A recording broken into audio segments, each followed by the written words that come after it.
పరిశుద్ధ గ్రంథములో నుండి యెషయా గ్రంథం 58వ అధ్యాయము 5-6 వచనాలు చదువుకున్నాం.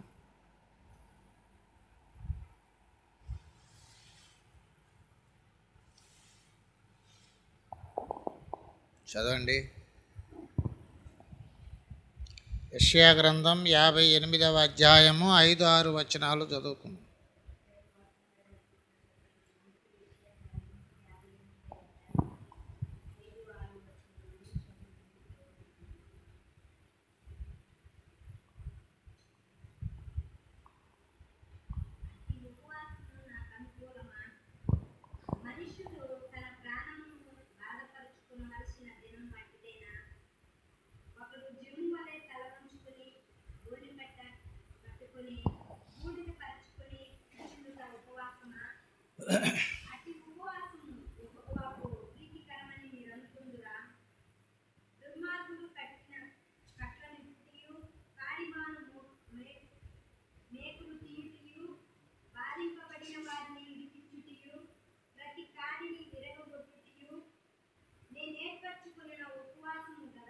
హల్లెలూయా.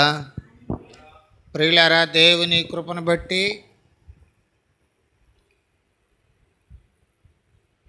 మరొక ఉపవాస దినములో కూడి దేవుని నామాన్ని మహింపరచడానికి పరిశుద్ధ గ్రంథంలో ఉండి దేవుని మాటలు పరిశీలన చేయడానికి ప్రభు మనకు సహాయం చేసి ఉంటున్నారు కనుక మనము దేవునికి ఎంతగానో కృతజ్ఞులై ఉండవలసిన వారమై ఉంటున్నాం.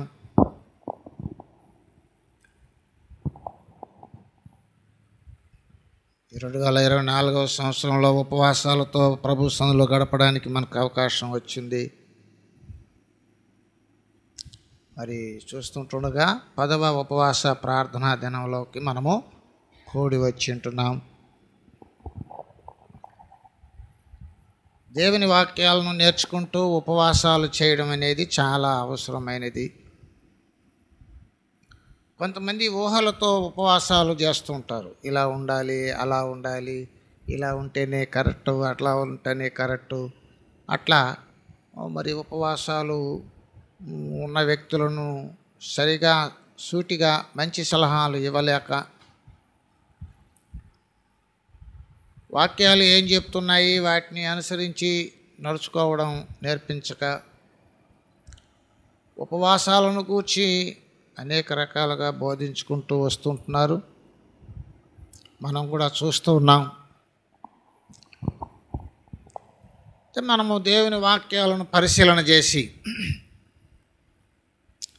ఏ విధమైన విధానాలతో ఉపవాసపు ప్రార్థనలు చేయాలనో, దేవుడు ఏర్పరచుకున్న ఉపవాసం ఎలా ఉండాలనో, దేవునికి ప్రీతికరమైన ఉపవాసం ఎలా ఉండాలనో, దేవునికి అనుకూలమైన ఉపవాసం ఎలా చేయాలనో వాక్యంలో నేర్చుకున్నాం.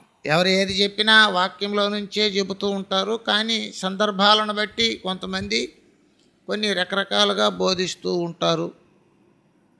వాళ్ళు కూడా దేవుని వాక్యాలనే పరిశీలన చేసి ఉంటారు.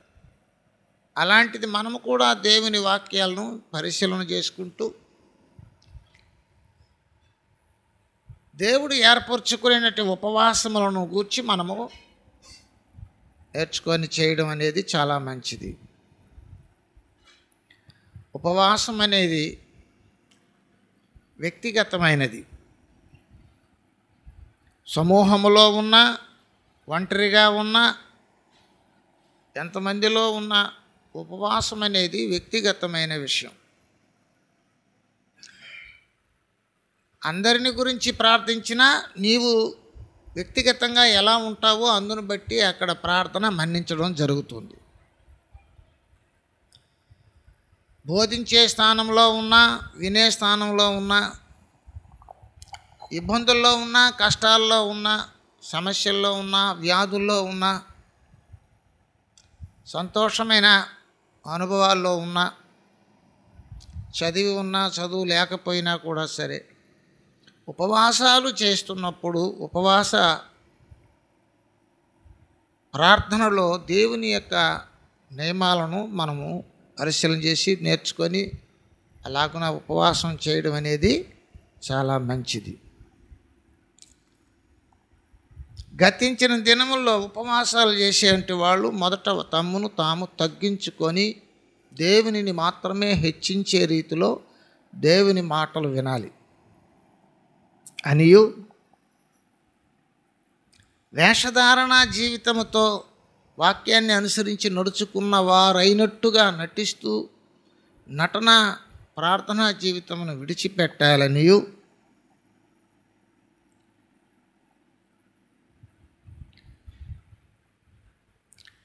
వ్యాపారము చేసుకుంటూ పనివారి చేత కఠినమైన పనులు చేయిస్తూ ఉపవాసాలు చేయడం మానాలనియు, కలహపడుచు అన్యాయముగా గుద్దులాడుచు వివాదాలకు రేపుకొనుచు పోట్లాట్లు కొట్లాట్లు పోరాటాలు యుద్ధాలు కఠినమైన పదజాలములతో కపట బుద్ధితో మోసపు మాటలతో దౌర్జన్యాలతో ఇలాంటి మాటలను కూడా విడిచిపెట్టి మన వ్యక్తిగతమైన జీవితాన్ని సరిచేసుకుంటూ దేవుని సన్నిధిలో మన ప్రార్థన విన్నపాలు ఉంచాలనియు దేవుని వాక్యం మనకు నేర్పిస్తూ ఉన్నది. ఇలాగ చేయకుండా ఇలాంటి పొరపాట్లన్నీ కూడా యాకోబు ఇంటి వారిలో ఉంచుకుని వాళ్ళు ప్రార్థన చేశారు. వాళ్ళ ఉపవాస ప్రార్థనను త్రోసివేయడం జరిగింది. 5 వచనాలలో మనకు కనిపిస్తూ ఉన్నాయి. ఇశ్రాయేలీయులు యాకోబు ఇంటి వారి ఉపవాస ప్రార్థనను దేవుడు అంగీకరించలేదు. ఎందుచేతననగా వారు తమ్మును తాము హెచ్చించుకునే రీతిలో దేవుని మాట వినలేదు. దేవుని వాక్య ప్రకారం నడుచుకున్నట్టుగా వేషధారణ చూపించారు ప్రజలలో దేవుని ఎదుట. స్వలాభము కోసము జనుల దగ్గర అన్యాయముగా వ్యాపారపు గుణాలు, వడ్డీలకు ఇవ్వడం, ఇట్లా ఆర్థికమైనటి లావాదేవీలతో దేవునికి విరుద్ధమైనటి గుణగణాలతో ఉపవాస ప్రార్థనలు చేయడం, కఠినమైనటి పనులు చేయించడం, కఠినంగా ఉండడం,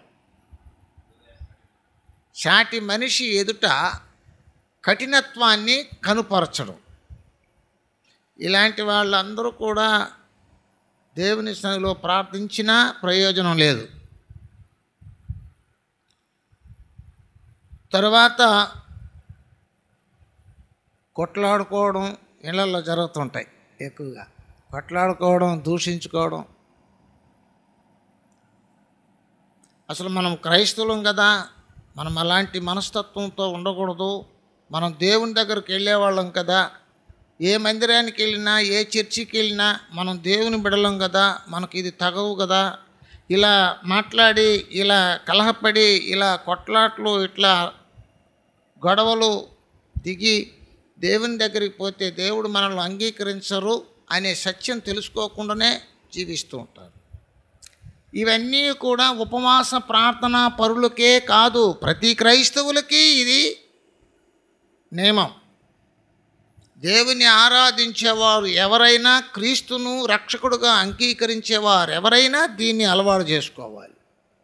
అందుకే యేసు ప్రభు గుణం ఏంటంటే జగడమాడడు, కేకలు వేయడు, పురవీధులలో ఆయన స్వరము ఎవనికి వినబడదు. అన్యులు ఆయన యందు నిరీక్షణ కలిగి ఉంటారు అని మనం 9 దినాల నుంచి మనం దేవుని మాటలు నేర్చుకుంటూ వచ్చాం. హల్లెలూయా, హల్లెలూయా. ఇటువంటివన్నిటినీ ఈ తప్పుడు ఉపవాస ప్రార్థనా విధానము పక్కన పెట్టాలి.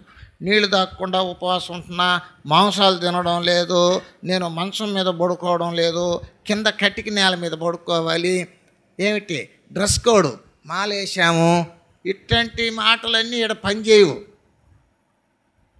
అటువంటి మనుషులను మభ్యపెట్టి మనుషుల దగ్గర గొప్పలు చెప్పుకునే ఉపవాస ప్రార్థనలు ప్రయోజనం లేదు. ఉపవాస ప్రార్థనలకు పోవడం, అక్కడ సాయంత్రం అయితే అక్కడ ఒక గుంపుగా చేరుకొని ఏదో ఒక విందులాగా ఏర్పాటు చేసుకొని దాన్ని భుజించేసి వెళ్ళడం అలాంటిది కాదు.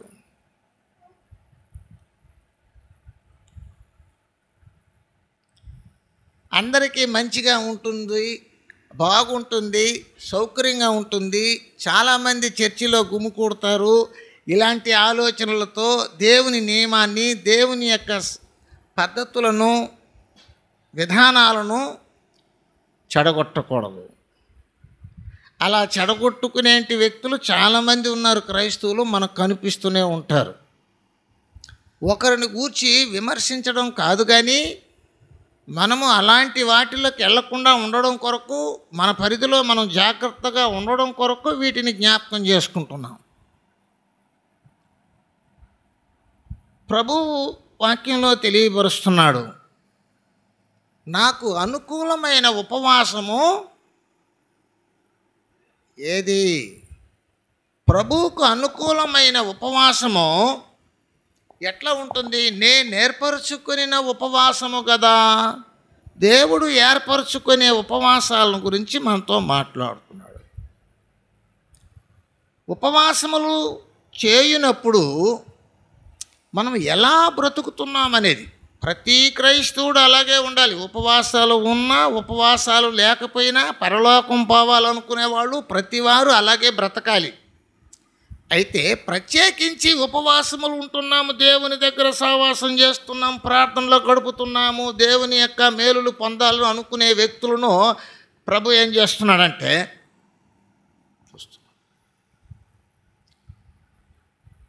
అన్యాయం చేయువాడు ఇంకనూ చేయనిమ్ము, పరిశుద్ధుడుగా ఉండేవాడు ఇంకనూ పరిశుద్ధుడుగా ఉండనిమ్ము, ఇదిగో నేను త్వరగా వస్తున్నా, ప్రతివానికి ఇచ్చి జీతం నా దగ్గర ఉంది అని చెప్పారు యేసు ప్రభు. ప్రకటన గ్రంథం 22వ అధ్యాయము 12 వచనాల నుంచి చెప్పబడుతుంది.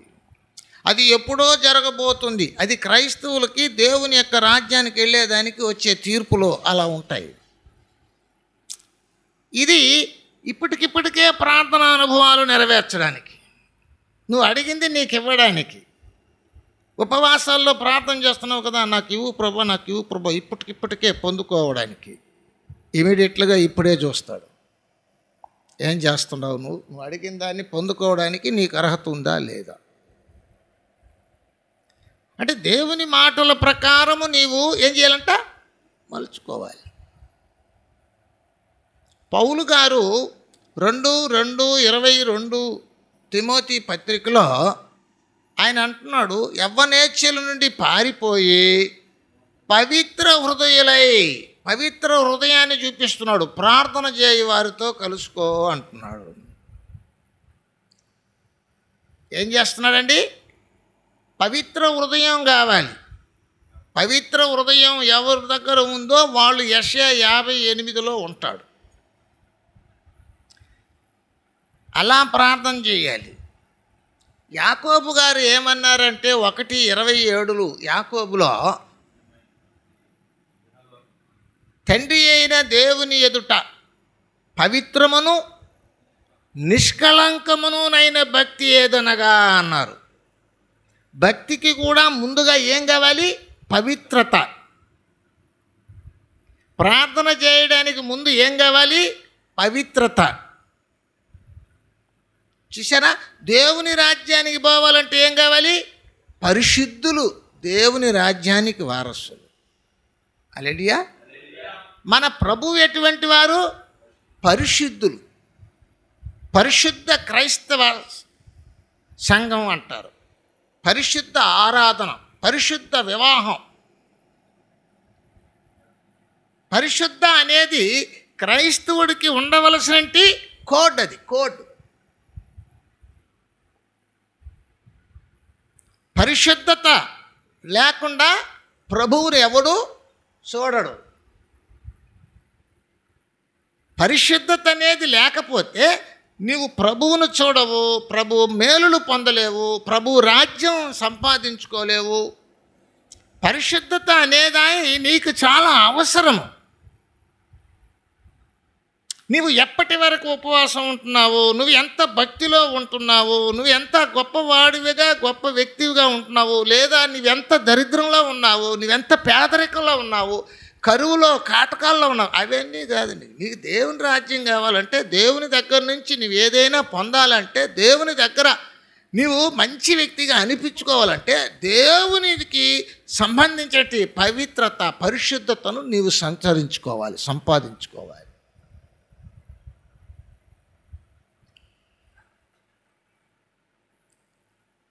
ఈ పరిశుద్ధత అనేది ఈవెన్ నీ నోటి మాటలో నుంచి కూడా పరిశుద్ధతను కోల్పోయే ప్రమాదం ఉంది. ఒకసారి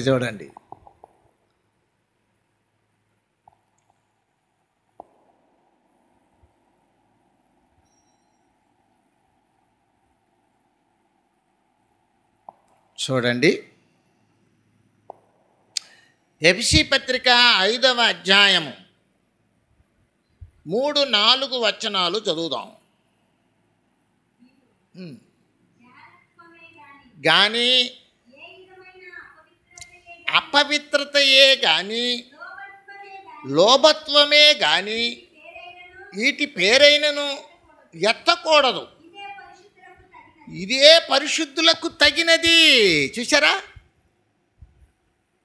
పరిశుద్ధంగా జీవించే వ్యక్తి ఏమడిగినా ప్రభు ఇచ్చేస్తాడు. ఒకవేళ ఎత్తేవనుకో,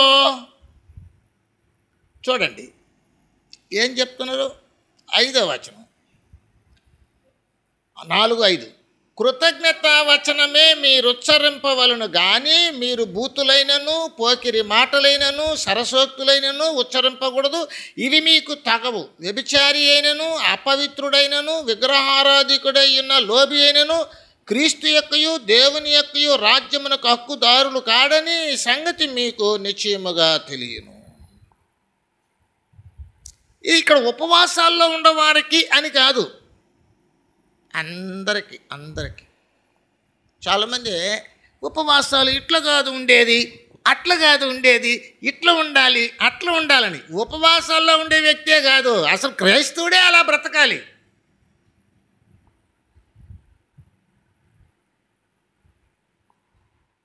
ఎవరినో తప్పు బట్టి ఎవరు చేసేదాన్నో ఇది ఇట్లా అది అట్లా అనేది కాదు. అట్ట కాదు ఉపవాసాలు ఉండేది, ఇట్టుండాలి ఉపవాసాలు, అట్ట కాదు చేసేది, ఇట్టుండాలి, అది కాదు. ఉపవాసాలు కాదు మెయిన్, క్రైస్తత్వము, క్రీస్తు రాజ్యమునకు హక్కుదారులు అవ్వడానికి మనం పిలువబడ్డాం. ఒకవేళ నువ్వు ఉపవాసాలు ఉన్నావు అనుకో, ఉపవాసాల్లో నువ్వు అనుకునే వాటిని పొందుకున్నావు అనుకో, అంత మాత్రం నీకు దేవుని రాజ్యం వచ్చేస్తుందా? రాదు. నీవు వాటి కొరకే నీవు క్రైస్తవుడిగా చేయబడలేదు, పిలువబడలేదు. దేవుని రాజ్యం కొరకు పిలువబడ్డావు. దేవుని రాజ్యం నీ యొక్క గురి, దేవుని రాజ్యం నీ యొక్క గమ్యం. దాని కొరకు బ్రతకాలి. దాని కొరకు బ్రతికే వ్యక్తివి నువ్వు ఉపవాసాలు లేకపోయినప్పటికీ కూడా నీకు నువ్వు అడిగిన దాన్ని ఇవ్వడానికి ప్రభు సిద్ధంగా ఉంటున్నాడు. ఏ విధము చేత ఇప్పుడు మనం ఎందుకు ఉపవాసం ఉంటున్నాము? 40 దినాలు ఉపవాసం అంటే ఏంటి చెప్పండి? సిద్ధపాటు. హల్లెలూయా. ఇది ఎక్కడికి పోతుంది ఈ సిద్ధపాటు? దేవుని రాజ్యంలో బ్రతకడం కొరకు ఇక్కడ మరి కొంత ఎక్కువగా నేర్చుకుంటున్నాం. ఎద్దేవా చేయడానికి కాదు, అట్ట కాదు ఇట్ట కాదు. అసలు ఉపవాసం ఎవరైనా ఉండమన్నారా? ఇలా ఉండాలి ఉపవాసాలు, అలా ఉండాలి, ఇలా చెబుతూ ఉంటారు. ఉపవాసాలు ఉండేటప్పుడే కాదు ఇలా బతికేది, అసలు క్రైస్తవుడే అలా బ్రతకాలి.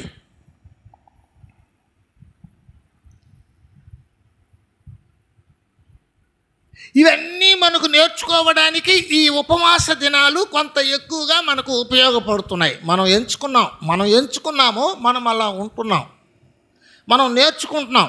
ఏదో ఒక రూపంలో దేవుని సత్యాలు నేర్చుకొని బ్రతికేసేసి తదనంతరం మనం దేవుని రాజ్యంకు హక్కుదారులుగా బ్రతకడానికి నేర్చుకోవడానికే ఇక్కడ కూడి వచ్చి ఉంటున్నాం. హల్లెలూయా, హల్లెలూయా. నేను ఆరాధించేసినాను, ఉపవాసాల గురించి మొత్తం డీటెయిల్స్ నాకు తెలిసిపోయింది. 40 రోజుల వరకు అట్లా బతికేస్తాను, ఆ తర్వాత మరి ఎలాగైనా బ్రతకవచ్చు, అది కాదు.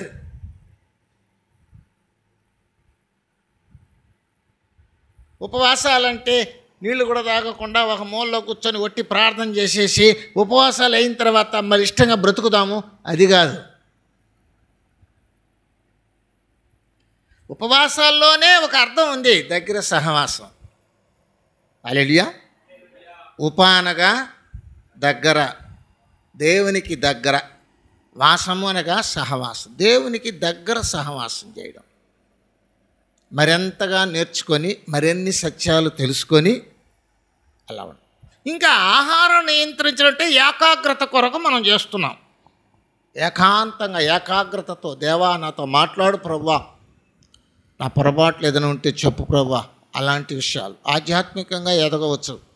ఈ ఉపవాసాలు ఆధ్యాత్మికంగా ఎదగడానికి చాలా ఉపయోగపడతాయి. భూ సంబంధమైన ఆలోచనతో ఉండే వాళ్ళకి రాదు. ఉపవాసాల్లో ఉండేటప్పుడే సరిగ్గా బ్రతకలేని వారుగా ఉంటే ఇంకా నార్మల్గా ఉండే దినాలలో దేవుని రాజ్యం కొరకు బ్రతికే అవకాశాలు ఉంటాయంటారా? చెప్పలేము.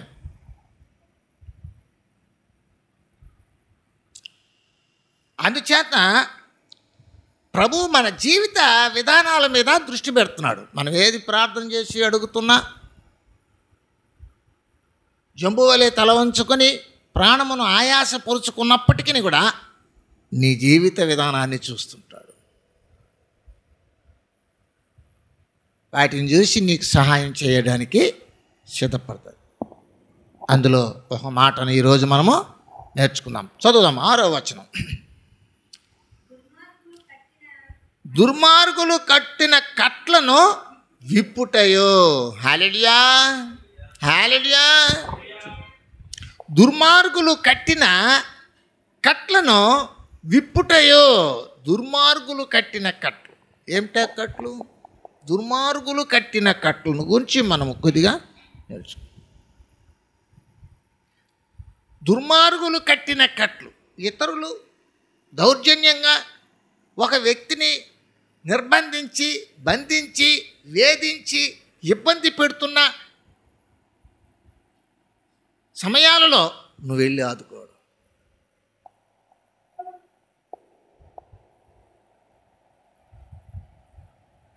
నువ్వు వెళ్ళి ఆదుకోవాలి. హల్లెలూయా. ఇప్పుడు నీవు ఇబ్బందుల్లో ఉన్నావు, నిన్ను యేసయ్య వచ్చి ఆదుకోవాలని ఉపవాస ప్రార్థనలో పెట్టావు.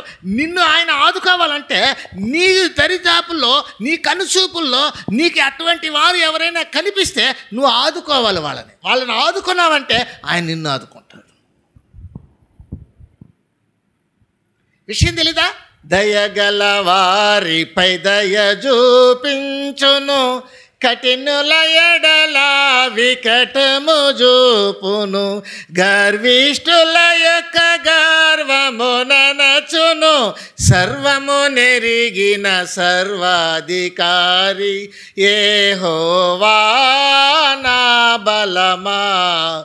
యథార్థమైనది నీ మార్గం, పరిపూర్ణమైనది నీ మార్గం యెహోవా. ఒక వ్యక్తి ఇబ్బందులలో, ఒక వ్యక్తి దుర్మార్గులు కట్టిన కట్లలో చిక్కుకొని ఉన్నాడనుకో, అలాంటి వ్యక్తికి నీవు సహాయపడి విడిపించగాలి. దుర్మార్గులు కట్టిన కట్లను నువ్వేం చేయాలంట? ఇప్పుటయో. యాకోబు 1:27లో అక్కడ ఒక మాట చెప్తున్నారు ప్రభు. చూద్దాం. యాకోబు 1:27లో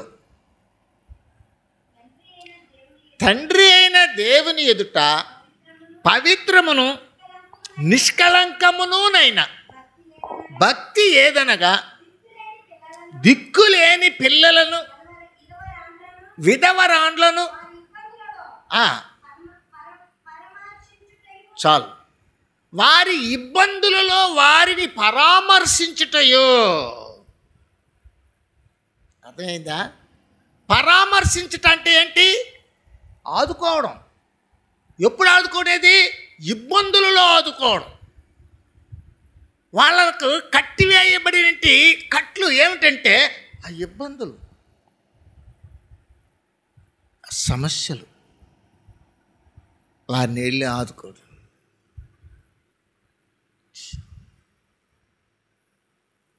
ప్రభు చెప్తున్నాడు, ప్రభుని గురించి ఒక ఆయన సాక్ష్యం చెప్తున్నాడు. పాపపు ఊబిలో నేనుండగా ప్రేమతో నన్నాకర్షించితిరే. చూసారా? పాపపు ఊబిలో ఉండి కొట్టుమిట్లాడుకుంటున్నప్పుడు పిలవకపోయినప్పటికీ ప్రభువే వచ్చి ప్రేమ చూపించి రక్షించి అక్కడ పెడుతున్నాడు.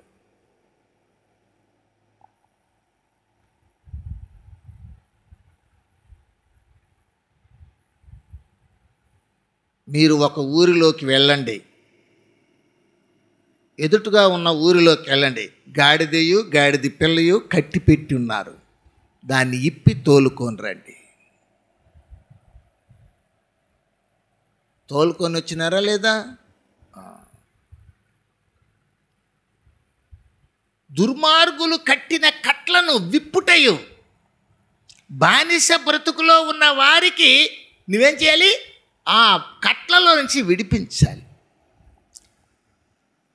తప్పించుకోలేకుండా, ఫ్రీగా లేకుండా, ప్రశాంతంగా బ్రతకలేక ఏదో ఒక సమస్యలో, ఏదో ఒక ఇబ్బందులో, ఏదో ఒక బలహీనతలో పడి నలిగిపోతున్నట్టు వ్యక్తులను నీవేం చేయాలంట?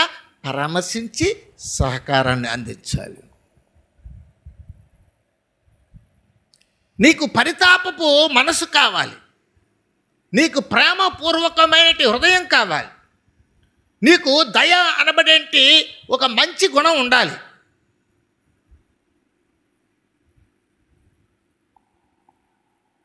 అలెలియా. ఎప్పుడు ఆదివారం ఒకరోజు పోయేసి ఆదివారం వెళ్ళిపోయినామంటే నీకు ఇవన్నీ నీకు తెలియదు. పోవడంతో దూకుతాం, గొడవలకి కొడతాం, జాగ్రత్త, ఏమనుకున్నామంటాం. పక్కనోడు భిక్షగాడు పోతుంటే కూడా మనం వాళ్ళ ఎదురు పొట్లం ఎక్కుకొని తింటుంటారు కొంతమంది. హల్లెలూయా. ఏమయ్యా దానం చేయాలంటే చేసుకుంటా పోతే మా ఆస్తి అమ్మినా కూడా దానం చేయలేమంటారంట కొంతమంది.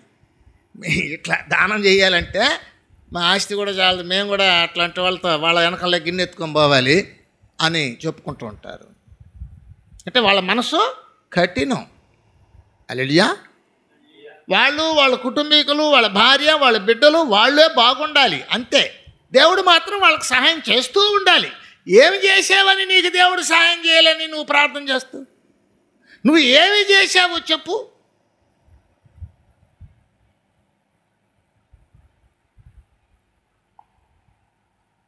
అపవాది కట్లతో చాలామంది ఏమైపోతారంటే బంధించబడ్డారు. వాటన్నిటినీ నువ్వు ఏం చేయాలి? విడిపించాలి. దుర్మార్గులు కట్టిన కట్లు. హల్లెలూయా. తప్పకుండా అలాంటివి నీ ఎదుట వస్తుంది. ఒక ఆయన ప్రార్థన చేశాడంట, ప్రభా నువ్వంటే భలే ఇష్టం ప్రభా నాకు, నువ్వు ఒకసారి మా ఇంటికి వచ్చినావంటే నేను నీకు మంచి విందు చేస్తాను, నేను చూడాలనుందా ప్రభా అంటే. సరే రేపు వస్తానన్నాడంట. రేపు వస్తామని ఇల్లు వాకిలంతా బాగా శుభ్రం చేసుకొని భోజనాలు గిజనాలు రెడీ చేసి పెట్టి ప్రభు కొరకు ఎదురు చూస్తున్నాడు. లోపల కూర్చోండాడు రెడీగా, ప్రభు వస్తారేమనేసి. అంతలోపల అమ్మా అని ఒక శబ్దం వినిపించింది. ఆకలికి అయ్యా ఏదైనా కొద్దిగా పెట్టాడు. పో ప్రభు వచ్చే సమయం అయింది. నేనేదో ఈ లేక ఆయన అడిగి గెంజుకొని ఈరోజు మా ఇంటికి వస్తామని ఆయన వాక్ ఇచ్చినాడు. ఆయన వచ్చే సమయం అయింది. దరిద్రం, పో పక్కకు పో తరిమేసినాడు. తర్వాత మరొక వ్యక్తి వచ్చినాడు. అయ్యా చలిగా ఉండదయ్యా, ఏదైనా దుప్పటి ఉంటే అంట. పో పో పో పో, దరిద్రం పట్టింది, పో, మాకే లేదు ఈడ. తర్వాత ఇంకొక ఆయన వచ్చినట్ట, కడుపు నొప్పిగా ఉండదయ్యా, ఏం లేదు పో. ప్రభు కొరకు మళ్ళీ పోయి ప్రార్థన చేశాడంట. ప్రభువా, 1 గంట దాటేసింది ప్రభా, 2 గంటలు అయిపోతాం, ఇంకెప్పుడు నువ్వు వచ్చేది? నీ కొరకు మంచి విందు సిద్ధం చేసి పెట్టినాను, మీరు ఆరగిస్తారని. కళ్ళు చూసి చూసి చూసి నా కళ్ళు మంటలేస్తున్నాయి ప్రభువా అంటే, నేను వచ్చినాను, నువ్వు నన్ను ఇంట్లో చేర్చుకోలేదు. నేను వచ్చినానే, నువ్వే కదా తరిమేసినావు. ఏడొచ్చినావు ప్రభువా అంట. ఆకలేని వచ్చింది నేనే కదా, బట్టలు లేదని వచ్చింది నేనే కదా, బాగలేదని చెప్పి వచ్చింది నేనే కదా, ఇంకా నేనెట్టొస్తా? నేను ఆత్మదేవుని కదా, నేను ఏ రూపంలో రావాలి నీ దగ్గరికి? నేను వేరే రూపంలో వస్తే నువ్వు భయపడిపోతావు కదా.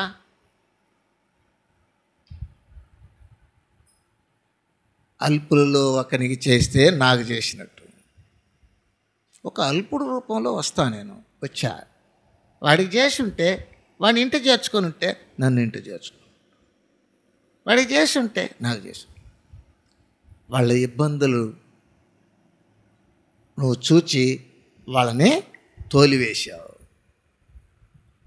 కాబట్టి నేను వచ్చినా నువ్వు ఇంట్లో చేర్చుకోలేదు, కాబట్టి ఇంక నేను నీ దగ్గరికి నేను రాలేను. చూసారా? అవును, ప్రభు మనకు అట్లా కనిపిస్తాడు, మన దృశ్యానికి అలాంటి వాటినన్నిటి కూడా ఉంచుతాడు. మనం ప్రభువుకు మంచివాళ్ళు అవ్వాలంటే, ప్రభు రాజ్యం వెళ్ళాలంటే, ప్రభు మేలు మనం పొందాలంటే అటు వాటిని కనిపెట్టుకొని చేయాలి. ఎవరు వీటన్నిటిని కనిపెడతారంటే వాక్యము తెలిసిన వాళ్ళు మాత్రమే దానిని ఉపయోగించుకుంటారు. హల్లెలూయా, హల్లెలూయా. అంతేగాని మూలలో కూర్చొని నీళ్లు పెట్టుకునేసే ప్రార్థన, స్తోత్రం స్తోత్రం స్తోత్రం ప్రభు అంటే ప్రార్థన చెయ్యి, తప్పులేదు, ప్రార్థన చేయడంలో తప్పులేదు. ఆడవరకే ఉండిపోతే నీకు దైవ సంగతి సత్యం ఏడ తెలుస్తుంది? ఎలా వాక్యాన్ని ఉపయోగిస్తావు? వాక్యం తెలుసుకున్నావు, బాగానే ఉంది, ప్రార్థన చేస్తున్నావు, బాగానే ఉంది, వాటిని ఉపయోగించాలి కదా. వాటిని ఉపయోగించాలంటే వాక్యం తెలిసి ఉపయోగించాలి.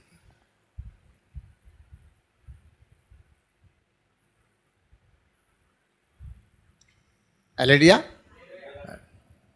నీకు వ్యవసాయం చేయడం బాగా తెలుసు అనుకో, చేస్తే కదా నీకు అనుభవాలు ఉంటాయి, కొత్త కొత్త అనుభవాలు వస్తాయి. వ్యవసాయం చేస్తూ ఉంటే. ఎందుకంటే వాతావరణం మారిపోయింది. అప్పట్లో వానాకాలం అంటే కరెక్ట్గా తెలిసిపోతుంది. ఇప్పుడు వర్షాకాలం ఎప్పుడు వస్తుంది, ఎప్పుడు పోతుంది ఎవరికి తెలియదు. కాలాలు మారిపోయినాయి.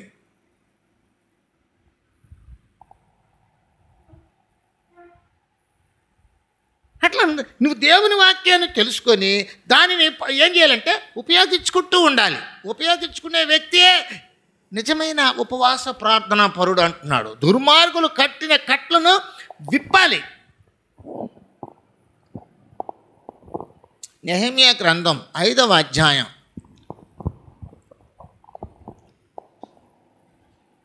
10వ వచనము 12వ వచనం వరకు చదువుదాం.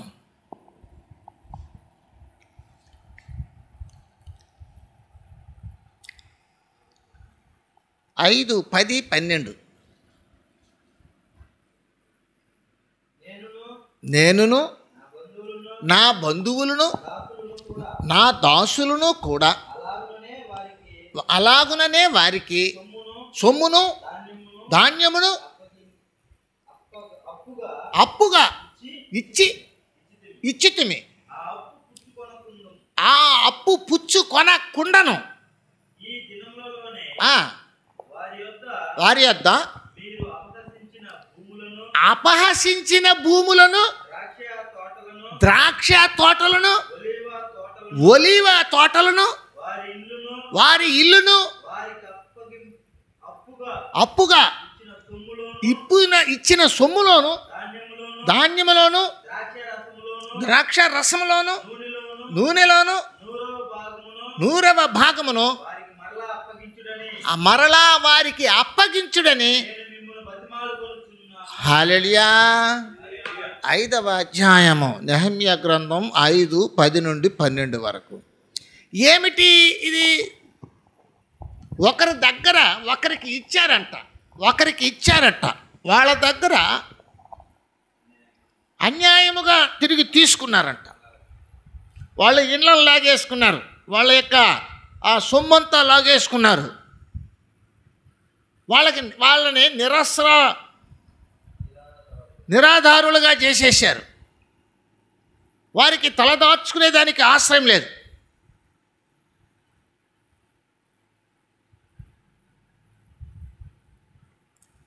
అన్యాయముగా లాక్కున్నా. హల్లెలూయా. దుర్మార్గపు కట్లు వేసేశారు. నెహెమ్యా అంటున్నాడు, నేను తిరిగి వాళ్ళకి 100 అంతులు ఇచ్చేసాం. మాకొద్దు.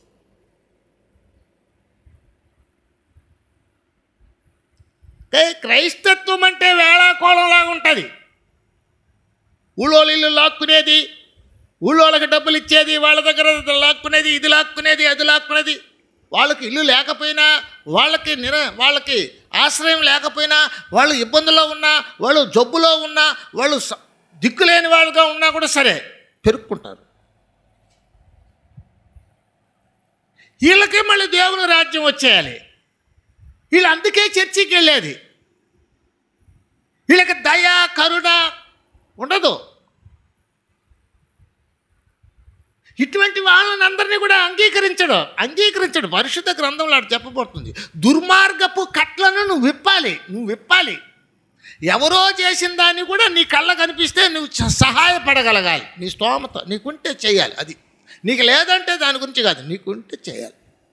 లేదంటే నీకున్న దాంట్లో చేయాలి. ఇది లెక్క. ఉంటే కాదు, ఉన్న దాంట్లో చేయాలి, సహాయపడాలి.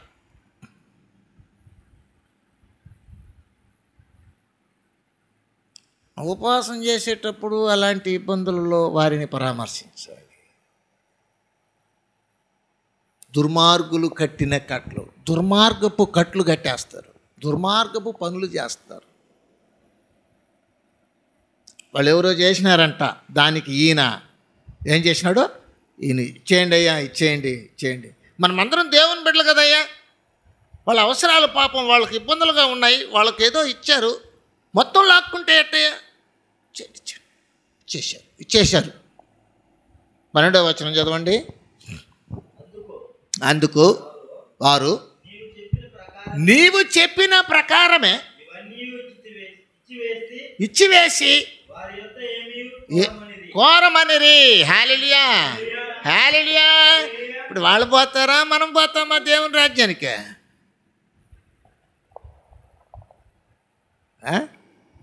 యేసు సమస్తమును ఇచ్చివేశాడు. మనము ధనవంతులవుటకు ఆయన దరిద్రుడాయను. ఒక ఆయన వచ్చాడంట, నిత్య జీవం పోవాలంటే నేనేం చేయాలి అని. ఏం చేయాలి? నీ ఆస్తి అమ్మి బీదలకు ఇచ్చేసి వచ్చేయాలి. అప్పుడు ఆయన ఎప్పుడూ పోలేదంట. అక్కడ ప్రభు చెప్పిన సత్యాన్ని సేవకులు చెబుతూ ఉన్నప్పటికీ కూడా ఎక్కదు. ఎట్లా ఎక్కుతుంది? సమాజంలో పడి సమాజపు జనాల మధ్యలో బ్రతికి వాళ్ళ యొక్క నియమాలను, వాళ్ళ యొక్క పద్ధతులను ఇష్టపడిపోయినావు. ప్రభు పద్ధతులు ఇష్టపడలేనప్పుడు ఆ పద్ధతులే మనసులో దొర్లుతూ ఉంటాయి.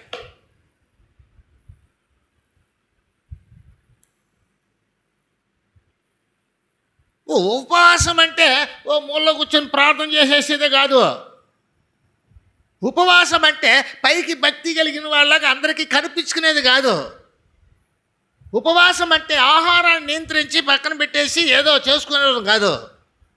ఉపవాసం అంటే దేవునికి ప్రియమైన జీవితాన్ని నేర్చుకొని అలా బ్రతికి అవసరమైన వాటిని ఆధ్యాత్మికమైన మేలును అడిగి పొందుకోవడం, అది ఉంటే చాలు. శరీర సంబంధమైన అవసరతలు కూడా దేవుడు తీర్చేస్తాడు. ఇవన్నీ మీకు కావాలని మీ పరమ తండ్రికి తెలియను కదా. మొదట ఆయన రాజ్యాన్ని నీతిని వెదుకుడి, అప్పుడు అవన్నీ నీకు అనుగ్రహించబడు. ఏమి తిందమో, ఏమి త్రాగదమో, ఏమి ధరించుకుందామో చింతించకుడి అనేసాడు. అంటే ఆధ్యాత్మికమైన జీవితాన్ని నువ్వు సంపాదించుకోవడానికి నువ్వు సిద్ధపడితే భౌతిక సంబంధమైన అవసరాలు కూడా ప్రభువు నీకు తీరుస్తాడు. దేవునిలో జీవించే వ్యక్తికి 2 ప్రయోజనాలు ఇప్పుడును రాబో యుగమందును ప్రయోజనకరమైనది ఈ జీవితం. రేపటికే 10 రూపాయలు కావాలంటే రేపటికి కావాలి. అందరూ మన దగ్గర రూపాయి ఉండదు కాబట్టి అందరూ మన దగ్గరకు వస్తారు, అందరూ మనల్ని గౌరవిస్తారు. యేసయ్య గౌరవించడు నిన్ను యేసయ్య అసలు లెక్కలోనే పెట్టుకోడు. జనాలందరూ గౌరవిస్తారు, యేసయ్య నిన్ను అసలు లెక్కలో పెట్టుకోడు. సైతానుడే నీ జీవితంలో వెంటాడుతూ ఉంటాడు. ఎందుకంటే నీ ధనము భూమి మీద సంపాదించుకున్నావు, నువ్వు పరలోకంలో ధనం సంపాదించుకునేదానికి నువ్వు సిద్ధపడ్డావులా. ఓ వ్యక్తికి ఓ ప్రమాదములో, ఓ అపాయములో, ఓ ఇబ్బందుల్లో ఉన్న వ్యక్తికి సహాయపడాలి అంటే యేసు మనసు నీలో రావాలి. హల్లెలూయా. ఓ కుక్క పిల్లను పెంచుకునేది, దానికి పాలు పోసేది, దానికి మాంసం పెట్టేది, దాన్ని గురించి ఇదా? మనిషి ముఖ్యమా, కుక్క పిల్ల ముఖ్యమా? మనిషికి సహాయపడ్డ మనుషుల గురించి ఆడ పక్కన పెట్టు, తల్లిదండ్రులే చూడరు తెలుసునా? కన్న తల్లిదండ్రులు చూడరు.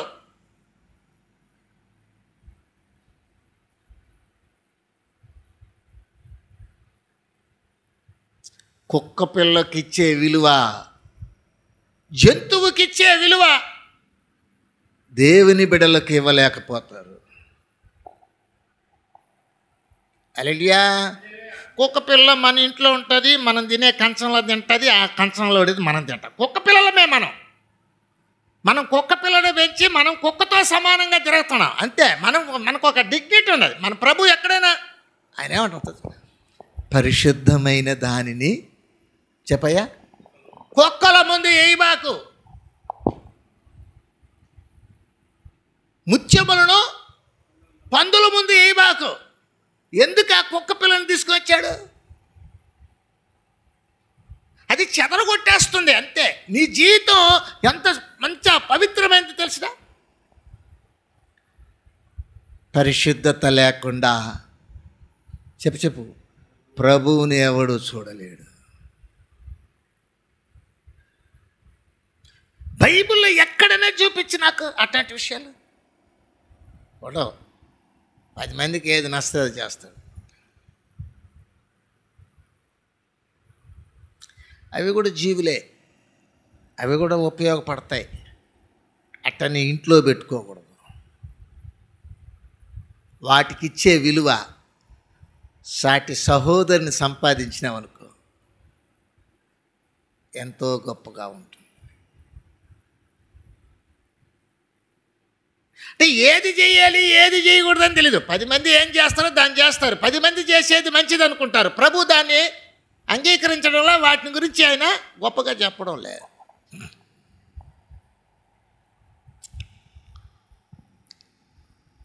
దుర్మార్గులు కట్టిన కట్లను విప్పుటయు. దీని అర్థం ఏం తెలుసునా? ఇబ్బందులలో ఉన్నవారిని పరామర్శించుటయు. ఇబ్బందులలో ఉన్న వారిని చూస్తే తమాషా, జనాలకి తమాషా. వాళ్ళకి గతి లేదు, ఒకటి వాళ్ళకి ఏదైనా ఇచ్చి వాళ్ళ దాన్ని లాక్కోవడం. ఇదే వాడు అసలే కొర ప్రాణంలో ఉన్నాడు. ప్రాణం పోసి పుణ్యం సంపాదించుకోవాలి, ప్రాణం పోసి పుణ్యం సంపాదించుకోవాలా, అప్పుడే ఇల్లు రాసుకునేది, అప్పుడే వాడిని ప్రేమ చూపించిన నటించేది నటనా జీవితం. వీటికన్నిటికీ వడ్డీ అసలుతో పాటు ఆయన ఇస్తాడు. నువ్వు యేసు ప్రభువును నమ్ముకున్నట్లయితేనే ఆయన నిన్ను ఇట్లా తప్పకుండా అడుగుతాడు. నువ్వు ప్రభువును ఎరగలేదనుకో, అది దానికి వేరే మార్గం ఉంది.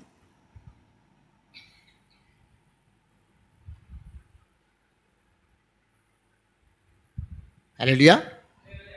లూకా సువార్త 19వ అధ్యాయము 8వ వచనం. లూకా సువార్త 19వ అధ్యాయము 8వ వచనం. జక్కయ్య నిలవబడి, ఇదిగో ప్రభువా, నా ఆస్తిలో సగము బీదలకిచ్చుచున్నాను.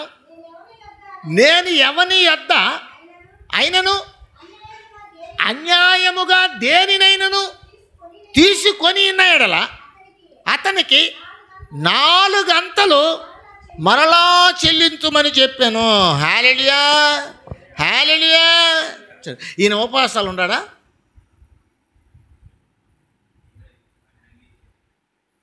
అయితే రక్షణ జీవితంలో ఆశపడుతున్నాడు.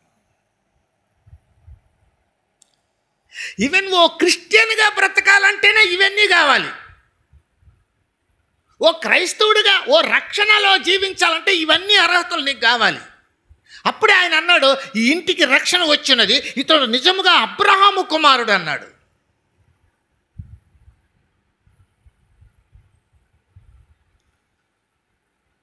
ఇంకా ఉపవాసాల్లో ఉంటూ ఉపవాస ప్రార్థనలకు వెళుతూ ఒడ్డా మోసంగా ఉన్నది ఇది. దుర్మార్గులు కట్టిన కట్లను విప్పడానికి లేదు, నిన్ను మాత్రం ఇప్పేయాలి యేసయ్య. ఇంత అన్ని కష్టాలన్నీ తీరిపోవాలి ప్రభా, ఈ బాధలన్నీ తీరిపోవాలి ప్రభా, అందరికన్నా నేనే గొప్పవాడుగా ఉండాలి ప్రభా. ఉండు. గొప్పవాడు అవ్వాలంటే ఏం చేయాలి? తగ్గించుకోవాలి, సేవ చేయాలి. ఎవడైనానో మీలో గొప్పవాడు అవ్వాలంటే వాడు దాసుడిగా రావాలి. ఫస్ట్ దాసుడు స్థానంలోంచి పనిచేయాలి. వాడు దాసుడు అంటే ఏం తెలిసిన? వాడికి ఏమి ఉండదు, వాడికి ఏమీ ఉండదు. వాడు ప్రభు మీదే ఆధారపడతాడు, ప్రభు ఇచ్చిందే తింటాడు, ప్రభు ఇచ్చిందే చేస్తాడు. కోట్లు కోట్లు డబ్బు పెట్టుకున్నావు అనుకో, కోట్లు కోట్లు డబ్బు పెట్టుకొని ఇక్కడ మాత్రమే హ్యాపీగా జీవించినట్టుగా అనిపిస్తావు. నీకు రాదు. నీకు ఆరోగ్యం ఉండదు, నీకు నెమ్మది ఉండదు, నీకు సమాధానం ఉండదు. నీకు దేవునికి సంబంధించిన ఏది నీ యొక్క దాఖలాలు నీ యొక్క అకౌంట్లో పడదు. నీవు మభ్య పెట్టుకుంటుంటావు, అంతే. నీవు మోసం చేసుకుంటున్నావు.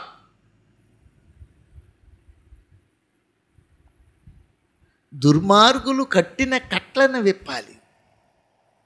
నువ్వే దుర్మార్గంగా ఎవరి గురించి అయినా ఏ విషయంలోనైనా ఏదైనా చేసేసి ఉంటే దాన్ని తిరిగి ఏం చేసుకోవాలంటే సరి చేసుకోవాలి. అది ఇప్పుడు పొట్టి జక్కయ్య ఆయనే దుర్మార్గంగా నడుచుకున్నాడు, అన్యాయంగా నడుచుకున్నాడు. అందుకోసం అంటున్నాడు, యేసయ్య కొరకు అన్నిటినీ విడిచిపెట్టేస్తున్నాడు. ఇచ్చేస్తాను ప్రభువా, నేను ఎవరి దగ్గర అన్యాయంగా నేను తీసుకొని ఉంటే, నేను ఇండ్లు తీసుకొని ఉంటే, నేను వస్తువులు తీసుకొని ఉంటే, నేను పొలాలు తీసుకొని ఉంటే, నేను ఏదైనా తీసుకొని ఉంటే, నేను వడ్డీలు తీసుకొని ఉంటే, నేను ఇంకేదైనా చేసి ఉంటే తిరిగి వాళ్ళకి 4 అంతలుగా ఇచ్చేస్తాను.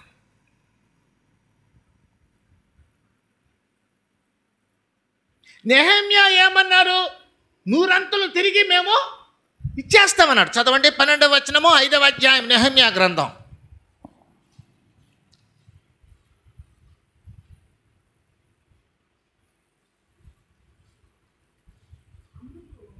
అందుకు వారు మీరు చెప్పిన ప్రకారమే ఇచ్చివేసి కోరమనిరి. చూడండి ఇంకా 11వ వచనం చదువు.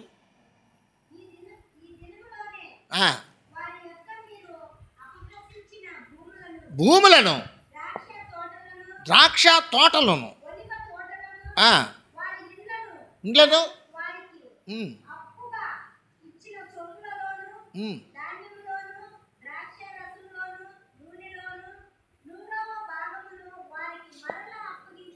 నూరవ భాగమును అప్పగించుడని. హల్లెలూయా, హల్లెలూయా. చూసారా ఏమన్నాడు ఆయన? 100వ భాగమును వారికి మరలా అప్పగించుడని చెప్పాడు.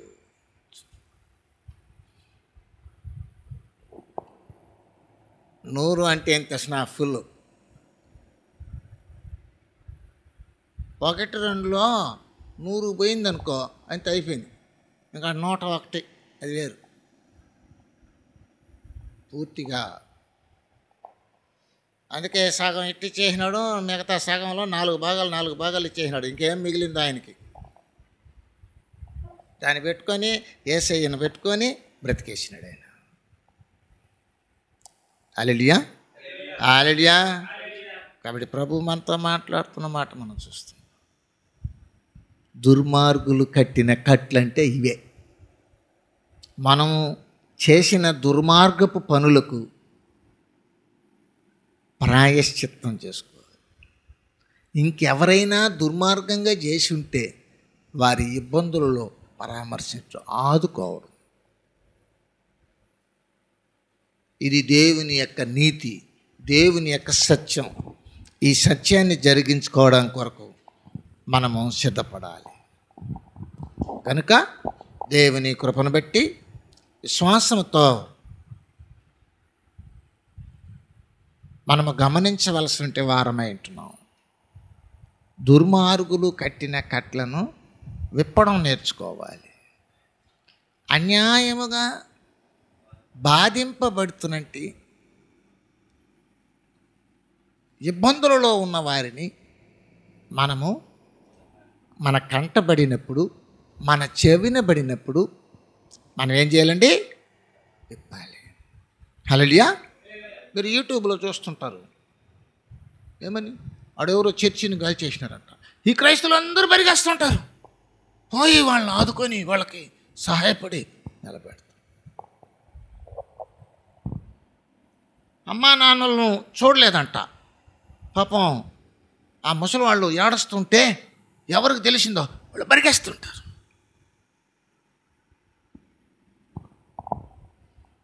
అదేమి రాష్ట్రం? మణిపూర్. అక్కడ క్రైస్తవులందరినీ, దేవుని బిడ్డలందరినీ ఇబ్బందులు పెట్టించేస్తే పరిగెత్తారు. డబ్బులంతా వేసుకొని సేవకులు, సంఘస్థులు ఎత్తుకొని పరిగెత్తినారు. తన దానిని కూడా ఉదార స్వభావముతో ఇబ్బందుల్లో ఉన్న వారికి ఇచ్చివేయడం, ఇది కదా నేను ఏర్పరచుకున్న ఉపవాసం. పరలోకపు ధననిధిలో నుంచి నీ సౌకర్యాల కొరకు అడుగుతున్నావే, నీ ధననిధిలో నుంచి ఇబ్బందుల్లో ఉన్న వారికి నువ్వేమి చేస్తున్నావు?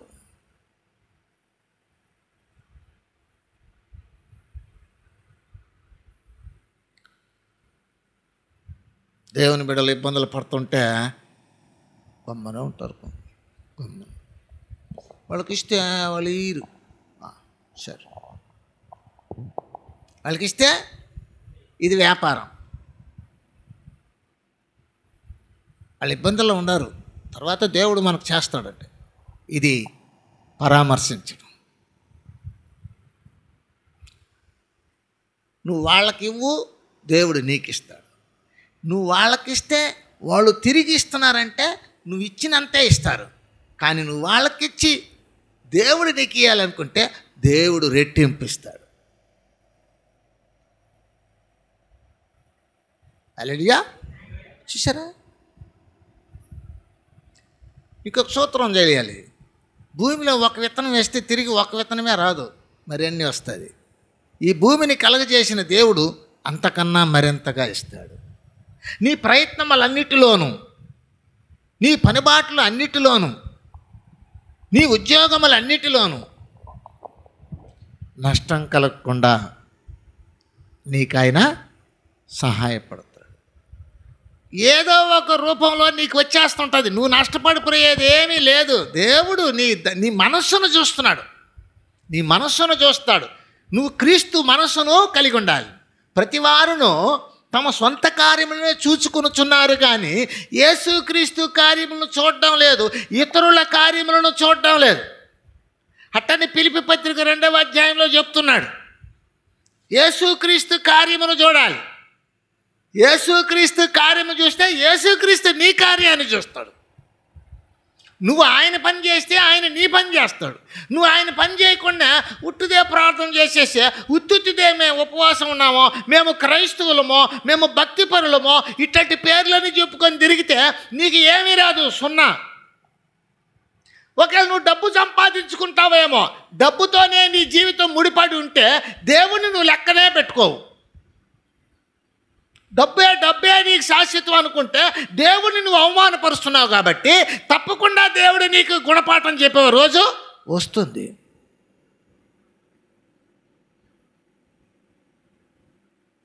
అంచేత ఏం చేయాలండి? దుర్మార్గులు కట్టిన కట్లను విప్పాలి. దుర్మార్గపు కట్లు నువ్వెవరినైనా కట్టేసి ఉంటే కూడా విప్పుకోవాలి. ఈవెన్ దేవుని బిడ్డలు, దేవుని సంఘము, దేవుని సేవ, దేవుని బిడ్డలు, దేవుని సంఘానికే నువ్వు సహకరించుకోలేకపోతే ఇంకా అన్యులకి ఎక్కడ చేస్తావు? అన్యులు కూడా మానవులే కదా. దేవుడు లోకాన్నంతా ప్రేమించాడు కదా. హల్లెలూయా. దేవుడు వారి ప్రభు ఏం చెప్పారంటే, మరి యోహాను 13:35 ఏం చెప్తున్నా, నేను మిమ్ములను ప్రేమించినట్టే మీరును ఒకరినొకరు ప్రేమించుకోండి. క్రీస్తు యొక్క ఆజ్ఞ. ఈ ఆజ్ఞ నువ్వు మీరుతున్నావు కదా. నీకు ప్రేమ లేదు, నీకు వ్యాపారం చేయడం వచ్చు, నీకు ప్రేమ లేదు, కఠినం ఉంది. నీవే కట్టిన వారిని విడిపించడం మనసు లేదు, సరే కదా, నీవే కడతావు, ఇంకొకరిని బంధించేస్తావు. హల్లెలూయా, హల్లెలూయా. మీకు ఒక విషయం చెప్తాను చూడండి. ఆ వాడలో డబ్బు వడ్డీకి ఇచ్చేవాడు. ఒక వ్యక్తికి డబ్బు ఇచ్చాడు. ఆ వ్యక్తి ఇవ్వలేని పరిస్థితిలో జీవిస్తున్నాడు. ఒకసారి కాళహస్తికి వచ్చాడు. నేను అప్పుడు చిన్నోడిని. కాళహస్తికి వస్తే ఆ పక్క పోతున్నప్పుడు డబ్బు ఇయ్యలేని వ్యక్తి వెళ్తున్నాడు. డబ్బు ఇచ్చిన వ్యక్తి పరిగెస్తూ వచ్చి సర్రని గీత గీసేసినాడు. నా డబ్బు పెట్టి గీత దాటిపో, లేదంటే వాళ్ళు లోకంలో అనుకుంటుంటారు కదా, అదర్ క్యాస్ట్ వాళ్ళు. వీడు మాట్లాడిన మాటకి వాడు ఏం సమాధానం చెప్పలేకపోయినాడు.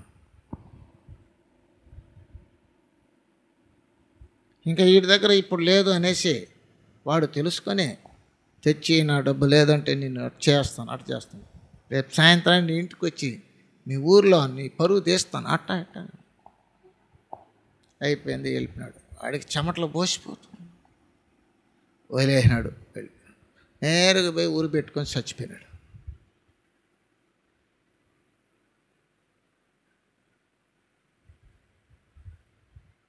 చూసావా? వాడు ఆత్మహత్యకు వీడు కారకుడు. కొన్ని రోజుల తర్వాత వీడు ఎగిరిపడి చచ్చాడు. ఒక విచిత్రమైన విషయం ఏం తెలిసిన, వీడిచ్చిన అప్పులు, వీడిచ్చినట్టు అవన్నీ కూడా కొన్ని చెప్పెట్టినాడు ఇంట్లో, కొన్ని చెప్పలేదు. చెప్పనివన్నీ మునిగిపోయినాయి. వీడు చచ్చాడు, అయిపోయింది శిక్ష. అలాంటి జీవితానికి కొరకు కాదు యేసు ప్రభువులోకి వచ్చేది మనం. అటువంటి విషయాలన్నీ వదిలేయాలి, అటువంటి విషయాలన్నింటినీ సరి చేసుకోవాలి. అటువంటి విధానాలను మనం ఆలోచించకూడదు. చాలామంది క్రైస్తవులు కూడా అలా ఉన్నారు. అందుకే ఏమో ఇలాంటి వాక్యాలు చెప్పాడు ప్రభువు. కఠినమైన హృదయాలు కలిగి ఉంటారు, అందుకే వారి ఇబ్బందుల్లో పరామర్శించటం నిజమైన భక్తి అని చెప్పాడు ఆయన. ఇక్కడ ఉపవాసం చేసేటప్పుడు మన క్యారెక్టర్ను జాగ్రత్తగా కాపాడుకుంటూ ప్రార్థనా జీవితాన్ని గడపడం చాలా అవసరం. అటు కృప కలిగి మనం ముందుకు సాగుదాం. దేవునికి ప్రీతికరమైన ఉపవాసాన్ని కొనసాగించుకోవడానికి మనం సిద్ధపడదాం, ప్రయత్నిద్దాం, నడుచుకుందాం, మేలులు పొందుదాం. దేవుడు వాక్యమును దీవించి ఆశీర్వదించి బలపరిచి కాపాడును గాక. ఆమేన్.